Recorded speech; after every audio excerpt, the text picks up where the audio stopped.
قناة سكولي هتقدم النهاردة التراميسو الرهيب، الطعم الكريمي الغني بنكهة القهوة بكل التريكات اللي هتنجحه وتخليهم يطلبوه منك على طول. وبالمناسبة كلمة تراميسو هي كلمة إيطالية معناها cheer me up، يعني ابهجني أو اسعدني، وده بسبب الطاقة اللي بتطلع لما بناكل التراميسو من تأثير السكر مع الكاكاو مع القهوة على الجهاز العصبي. ما تنسوش الاشتراك في القناة وتفعيل الجرس علشان يوصل لكم منا كل جديد. لايك وشير للفيديوهات علشان نفيد عدد أكبر من الناس. هنحتاج لصفار 4 بيضات، البياض هنبقى نشيله لوصفة تانية. هنحط عليهم نص كوباية من السكر على حمام بخار بحيث إن المية السخنة ما تلمس الإناء اللي فيه البيض. هنخلط البيض كويس مع السكر لحد ما يبقى فلافي ولونه يفتح كده. صفار البيض عملنا له تعقيم مبسترة من غير ما يستوي علشان مش بنفضل إن احنا نحط البيض ني في الوصفة. هنوزن 400 جرام من جبنة ماسكربون. الجبنة دي هي الجبنة الأصلية اللي بتستخدم في التراميسو، لكن ممكن تكون مش متوفرة أو غالية شوية، فممكن نستبدلها بأي نوع جبنة كريمي جودتها كويسة. هنضرب الجبنة بالمضرب لحد ما تنعم بس ما يكونش فيها تكتلات.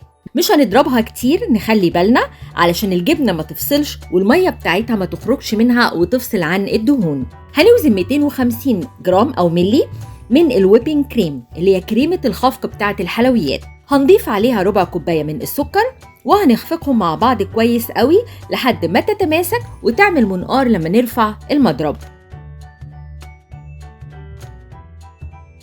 هنا هنضيف فانيليا على خليط صفار البيض وهنقلب كويس.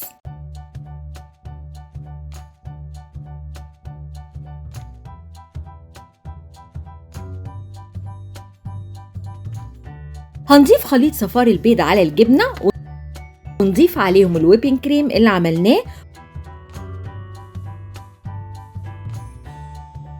ونقلبهم كويس مع بعض لحد ما يمتزجوا تماما وينعموا ويبقوا مفهومش أي تكتلات. هنشيلهم في التلاجة على الأقل ساعة قبل ما نبتدي نشتغل بيهم. هنستخدم الاسبريسو، وده نوع القهوة اللي بيتعمل بيه التراميسو في الوصفة الأصلية. هنعملها بالماكينة المخصصة بيها، ولو مش متوفر ممكن إن احنا نستبدله بنسكافيه أو نعمل خليط من النسكافيه والاسبريسو. بالنسكافيه معلقتين من النسكافيه، هنحط عليهم كوبايتين من المية السخنة وندوبهم كويس، وطبعا كل واحد على حسب نكهة القهوة اللي بيحبها. هنسيب الخليط يبرد شوية، يكون دافي ما يكونش ساخن علشان البسكوت ما يتهريش لما نحطه فيه. هنبتدي نعمل طبقات التراميسو. الأول هنحط طبقة خفيفة من الكريمة اللي عملناها.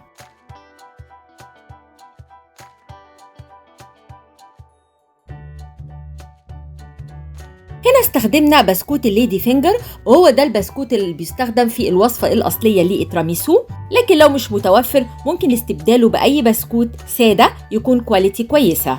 هنبتدي نغطس البسكوت في القهوة ونشيله بسرعة علشان ما يشربش كمية كبيرة من القهوة ويتهري.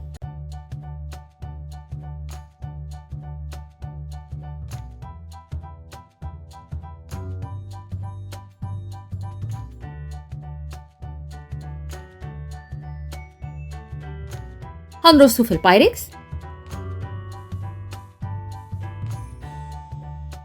هنحط طبقة من الكريمة ونفردها كويس فوق كل البسكوت.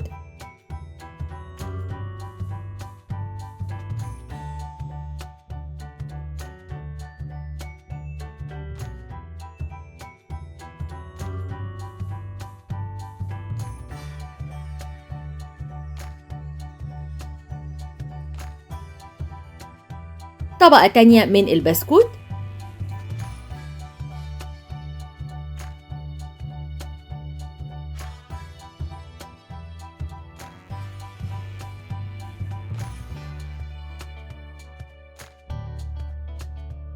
في الآخر طبقة من الكريمة.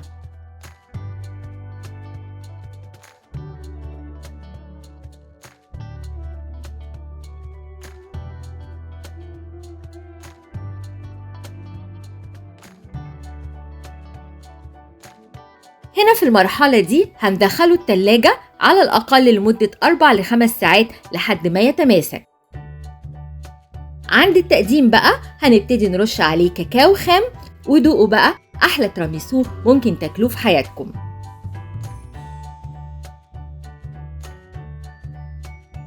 لو جربتوه هتحبوه ومش هتبطلوا تعملوه. وألف هنا، أشوفكم في الفيديو الجاي.